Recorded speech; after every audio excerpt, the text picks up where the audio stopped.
नमस्कार, सुप्रभात। सब रंग में आप सभी का हार्दिक अभिनंदन, स्वागत। मित्रों, जीवन में एक गुण का होना बहुत बहुत ज़रूरी है और वो गुण है धैर्यता का गुण। यूँ तो सारे ही गुण अपना महत्व रखते हैं, लेकिन आजकल देखा जाए तो धैर्यता बहुत बहुत महत्व रखता है हमारे जीवन में। कई बार कोई कार्य पूरा ना हो पा रहा हो, हम बिल्कुल ही अधीर हो जाते हैं।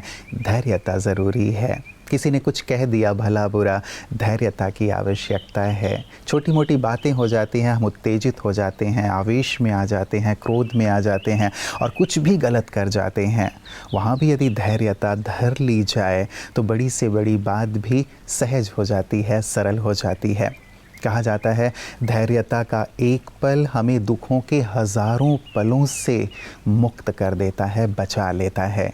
इसलिए मित्रों, इस गुण को ज़रूर अपने जीवन में धारण करें। आप देखेंगे धैर्यता पूरे जीवन को बदल देगा। धैर्यता हमारे जीवन में सफलता को लेकर के आएगा। तो आइए इस सुंदर गुण को धारण करने के संकल्प के साथ चलते हैं आज के सुवाक्य की ओर। ओम शांति। एक कुम्हार माटी की चिलम बनाने जा रहा था। उसने माटी को चिलम का आकार दिया और फिर थोड़ी देर के बाद उस चिलम को बिगाड़ दिया। इस पर माटी ने उस कुम्हार से पूछा कि अरे कुम्हार, तुमने अच्छी खासी चिलम बनाई थी, फिर इसे बिगाड़ क्यों दिया?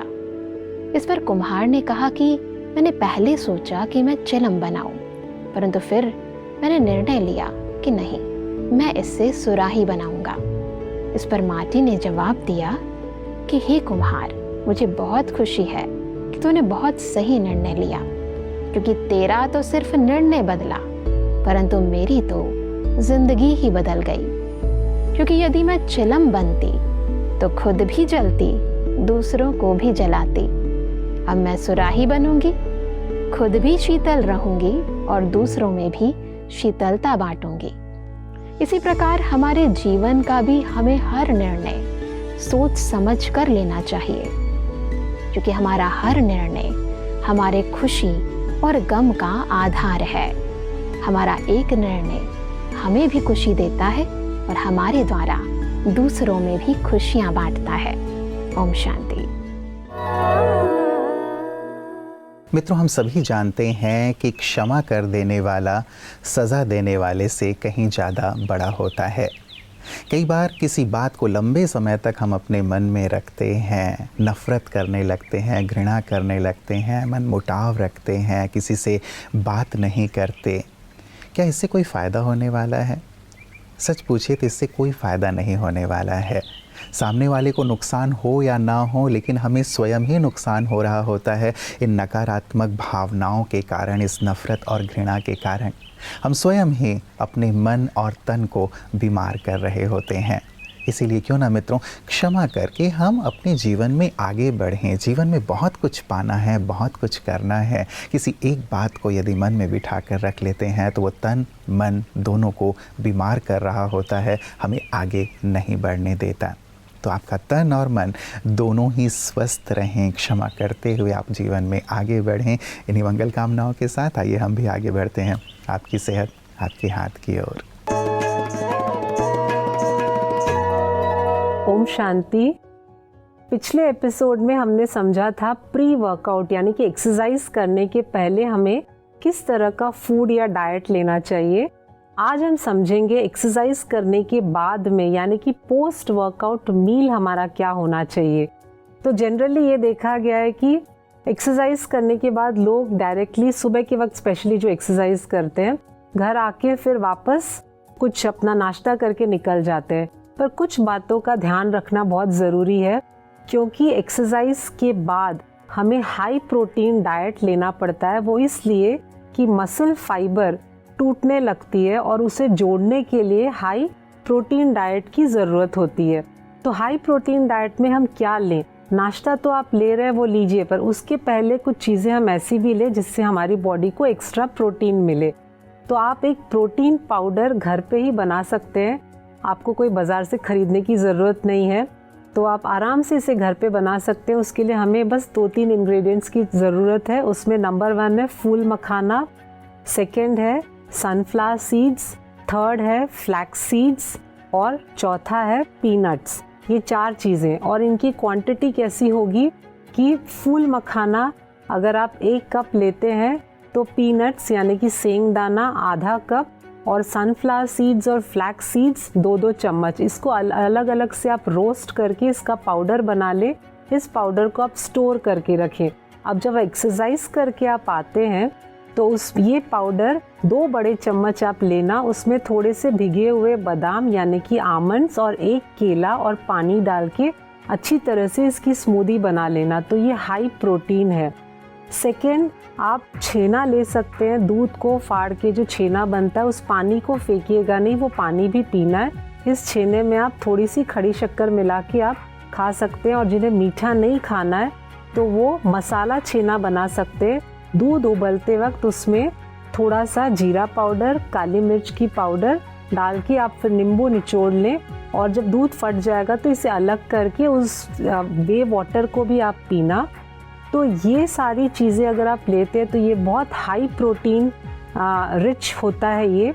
और ये पोस्ट वर्कआउट खाने के बाद एक 10-15 मिनट का गैप देने के बाद आप अपना नॉर्मल नाश्ता कर सकते हैं। तो ज़रूर प्रोटीन का ध्यान रखिएगा पोस्ट एक्सरसाइज। ज़रूर इन चीज़ों को आप ट्राई कीजिएगा।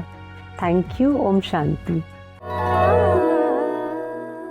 मित्रों, ईश्वर सभी को एक ही मिट्टी से बनाते हैं, लेकिन कोई बाहर से खूबसूरत होता है और कोई भीतर से खूबसूरत होता है। बाहरी खूबसूरती तो वैसे भी उम्र के साथ साथ समाप्त हो जाती है, जीवन के साथ समाप्त हो जाती है, लेकिन जो आंतरिक खूबसूरती है वो जीवन में रहते हुए भी और जीवन के बाद भी अमर रहती है। लोगों के हृदय में वो आंतरिक खूबसूरती बस सी जाती है और हमें सम्माननीय बना देती है। मित्रों, ऐसी ही आंतरिक खूबसूरती आध्यात्म हमें प्रदान करता है, और ऐसी ही आंतरिक खूबसूरती से संपन्न ब्रह्मा कुमारीज़ की जो भाई बहनें हैं अपने जीवन को औरों के लिए आदर्श और प्रेरक बना देते हैं। ऐसी ही आंतरिक खूबसूरती से संपन्न एक महान विभूति थे आदरणीय अमीर चंद भाई जी, जिन्होंने अपने पूरे जीवन को ईश्वरीय सेवा अर्थ समर्पित कर दिया। ईश्वर के मार्ग पर चलते हुए लाखों लोगों को उन्होंने ईश्वरीय पथ पर चलने के लिए प्रेरित किया। आइए महकती यादों में आज हम उनके खूबसूरत जीवन को देखते हैं, प्रेरित होते हैं।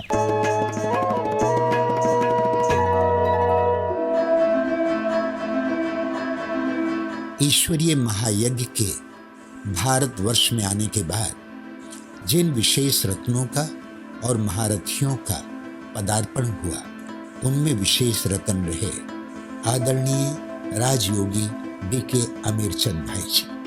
आपका जन्म 1939 में पाकिस्तान में हुआ। बचपन से ही आप परमात्मा की खोज में अग्रसर रहे। 1958 में आप करनाल में ब्रह्मा कुमारीज के संपर्क में आए। आपको सत्य बहुत ही प्रिय था तथा ईश्वर का सत्य परिचय जानने की बहुत ही उत्कंठा थी। आदि रतन दादी मनोहर इंदिरा जी के द्वारा आपको ईश्वर का सत्य परिचय प्राप्त हुआ। भ्राता अमीरचंद जी ब्रह्मा कुमारीज के पंजाब जोन के जोनल डायरेक्टर थे। साथ में ब्रह्मा कुमारी मैनेजमेंट कमेटी के सदस्य और समाज सेवा प्रभाग के आप उपाध्यक्ष भी रहे। आप सोनीपत रिट्रीट सेंटर के निदेशक और एक वरिष्ठ राजयोगी थे। एक ओजस्वी वक्ता, कुशल प्रशासक, हर्षित मुख व्यक्तित्व, मिलनसार, दादियों के अति विश्वास पात्र और एक उच्च कोटि के कर्मयोगी थे। आपकी कर्मभूमि चंडीगढ़ और आखिर के कुछ वर्ष सोनीपत रही। आप 28 नवंबर 2020 को इस पुराने शरीर का त्याग कर अव्यक्त वतन वासी बन गए।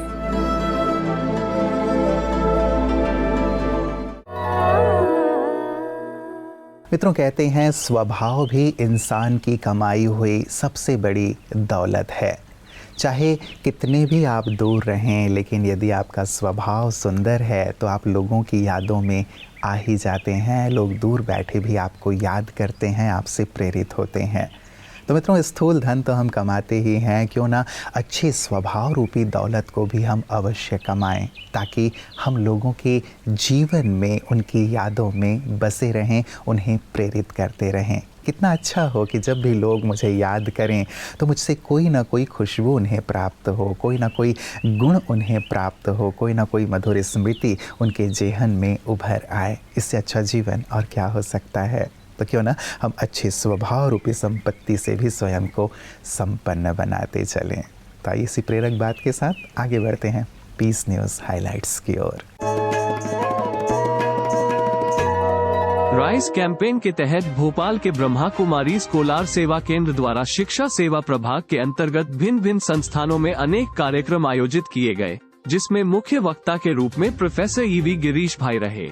उन्होंने भोपाल मैनेजमेंट एसोसिएशन में सेल्फ मैनेजमेंट विषय पर सेशंस लिए। इसके साथ ही गोविंदपुरा इंडस्ट्रीज एसोसिएशन में वर्क लाइफ बैलेंस विषय पर संवाद, आरकेडीएफ यूनिवर्सिटी में साइंस ऑफ हैप्पीनेस विषय पर व्याख्यान, ट्रूबा ग्रुप ऑफ इंस्टीट्यूशंस में पॉजिटिव थिंकिंग विषय पर कार्यक्रम, एकलव्य विद्यालय में एनहांसिंग माइंड पावर विषय पर व्याख्यान एवं अन्य कई स्थानों पर भी कार्यक्रम हुए, जिसमें बीके भाई बहनों के लिए योग साधना के भी प्रोग्राम रखे गए। कोलार शाखा में 4 दिवसीय वाह जिंदगी वाह विषय पर राजयोग शिविर का भी आयोजन हुआ।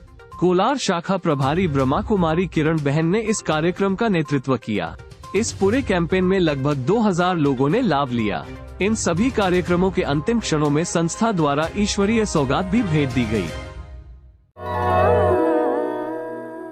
मित्रों, परमात्मा कहते हैं कि औरों को दुख देकर तुम मुझसे खुशी की फरियाद मत करना, और यदि तुम औरों का कल्याण करते हो, औरों का भला करते हो, तो कभी भी अपने दुख तकलीफ की चिंता मत करना।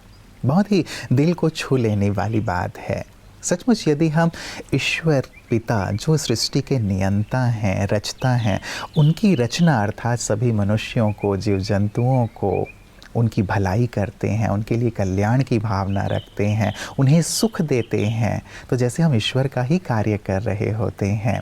और ऐसे में ईश्वर की दृष्टि हम पर आ जाती है। वो हमारे लिए कल्याण का सोचते हैं, वो हमारा कभी भी अहित नहीं होने देते हैं। और कर्म फिलॉसफी के अनुसार भी जो हम अच्छा दूसरों को दे रहे हैं, उसका रिटर्न भी हमें प्राप्त होता है। तो क्यों ना मित्रों, हम सबके कल्याण में लग जाएं, दूसरों को सुख दें, औरों की भलाई करें, हमारे जीवन का भला स्वतः होता चलेगा। तो बहुत सुंदर सी बात है, इसे हम ज़रूर अपने जीवन में शामिल करें, ताकि जीवन सफलता की ओर, सुख शांति की ओर अग्रसर हो।